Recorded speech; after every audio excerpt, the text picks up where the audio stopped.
सभी साधना का मूल उद्देश्य होता है क्या? मन का अपने बस में करना। जैसे जैसे हमारा मन बस में हो जाएगा तो सुख और दुख से हम विचलित नहीं होंगे, न सुख में विचलित होंगे न दुख में विचलित होंगे। थोड़ी सी दुख की सूचना मिलेगी परेशान होने लगे, थोड़ा सुख की सूचना मिल गई सूचने फिर मिलेगी, हम उछकने लगे, कूदने लगे। तो जैसे जैसे मन आपका अपने बस में होता जाएगा वैसे वैसे सुख और दुख का भी प्रभाव नहीं पड़ता है। तो यही कहते हैं भगवान की बिना मन का वश में किए हुए अब भगवान की प्राप्ति नहीं कर सकते हैं, क्योंकि मन लगते नहीं जल्दी। इसलिए कहते हैं भगवान अचित्तम समाधातुम न शक्नोति मयि स्थिरम अभ्यास योगेन ततो माम इच्छाप्तुम धनंजय। कहते हैं अगर तुम मन को स्थिर करने, मन की चंचलता को रोकने में तुम कोई भी व्यक्ति असमर्थ है तो केवल उसके लिए एक तो काम करना चाहिए, अभ्यास। थोड़ी देर के रोकिए फिर बढ़ता जाएगा। इसीलिए जप से बहुत फायदा मिलता है। जप करते समय 2-3 काम करना चाहिए। एक तो जो आप जप रहे हो वो आपके बार बार वो आपके सामने रहे, जो आप जप रहे हो मंत्र वो बार बार आंखों के सामने रहे, तैरता रहे वो, या पट्टी तरह चलता रहे। नंबर 1, या अपने गुरु जी के चरण है या भगवान के चरण है, ये जो भी एक आधार बना लेना चाहिए। तो बार बार ये सिस्टम हो जाता है, तो अभ्यास आना शुरू हो जाता है। फिर और आगे बढ़िए और आगे बढ़िए।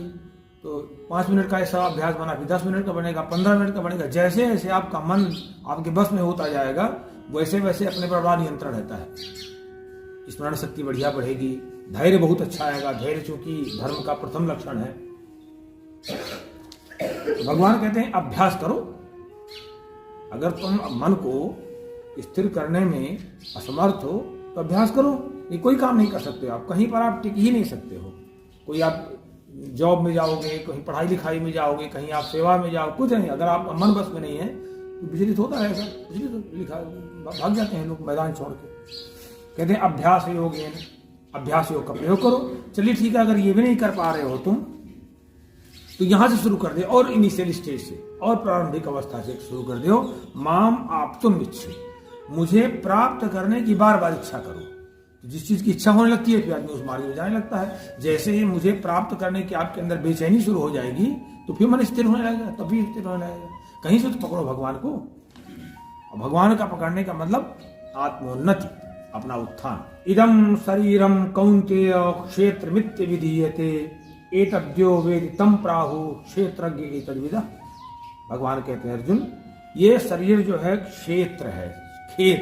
ये शरीर जो है खेत है। जैसे खेत में बोए हुए जब हम बीजा बो देते हैं ना तो कुछ दिन बाद पौधा बन जाता है, पौधे का फल मिलता है, फिर खट्टा मीठा जो भी सामने आता है हमारे।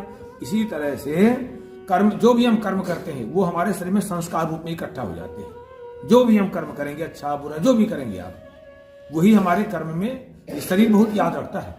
कभी आप गलत करके देखिए, कोई भी अच्छा करके देखिए, बार बार याद दिलाएगा आपने ये काम गलत किया था। शरीर बहुत याद रखता है। इसीलिए पुराने लोग इतना छुआछूत का भाव ये नहीं था कि हम सामान्य व्यक्ति से छुआछूत माने। केवल कर्म और दुष्कर्म का भाव था, ये अच्छे कर्म नहीं है, इससे भी हम दूरी बनाते रहेंगे, इससे इसको नहीं छुएंगे।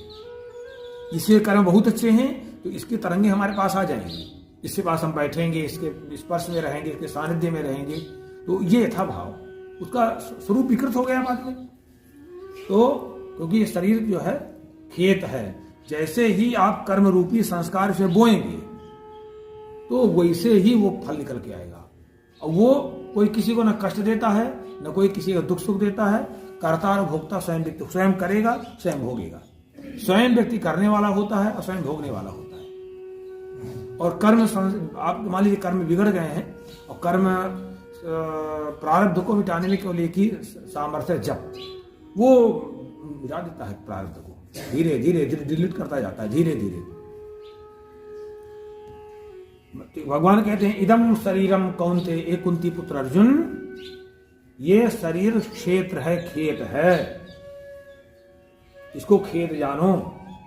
और यह व्यक्ति तम क्षेत्रज्ञ ही तविदा प्राहु, जो उसको इस तरह से समझ लेता है वो क्षेत्रज्ञ कहलाता है, ज्ञानी हो जाता है वो व्यक्ति ज्ञानी हो जाता है। इतना समझ आ जाती है कि भैया मेरा शरीर खेत है, जो कर्म रूपी संस्कार में बोऊंगा वही मैं ही काटूंगा। आसपास और थोड़ा उड़ेंगे, जो हमारे पास नजदीक रहेंगे वो भी थोड़े थोड़े उनको लगेंगे।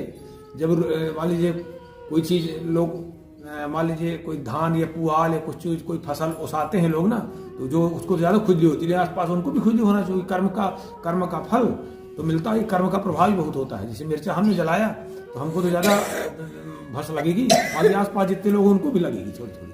कहीं उनके पास रहते हो, कहीं उनके पास रहते हो। तो कर्म फल और कर्म का प्रभाव, ये दोनों पढ़ते हैं। कर्म का फल हमको मिलेगा, कर्म का प्रभाव उनको मिलेगा जो आसपास होंगे हमारे। जैसे आज इतना बढ़िया देखिए, इतनी कितनी अच्छी भाषा, राम नाम से लिखी बेलपत्र, नित्य गंगा जल से स्नान, नित्य पंचामृत से स्नान, नित्य वेद मंत्रों से पूजा।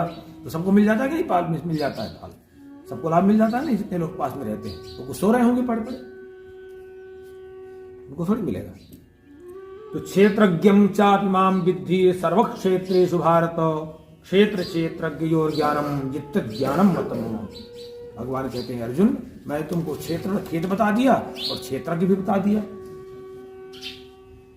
तो इस तरह से सभी क्षेत्रों में जो जीवात्मा है ना, भगवान कहते हैं ये मुझको ही समझो, मैं ही हूं। और क्षेत्र क्षेत्रज्ञ यत् ज्ञानम, जो क्षेत्र और क्षेत्रज्ञ का ज्ञान है उसको समझ लेना ही तत्व ज्ञान है, ऐसा मेरा मानना है। यक्षेत्रम निच यादृक्ष्यो यद विकार्य तस्य ससयो यद प्रभावस्य तत्समासेन मेरे सुनो। भगवान कहते हैं वो क्षेत्र जो है, वो जो खेत जो मैंने बताया जैसा है, जिन विकारों वाला है, जिन विकारों वाला है, जिस कारण से जो हुआ है जो क्षेत्र, वो सब मैं तुम्हें आगे बताऊंगा संक्षेप से।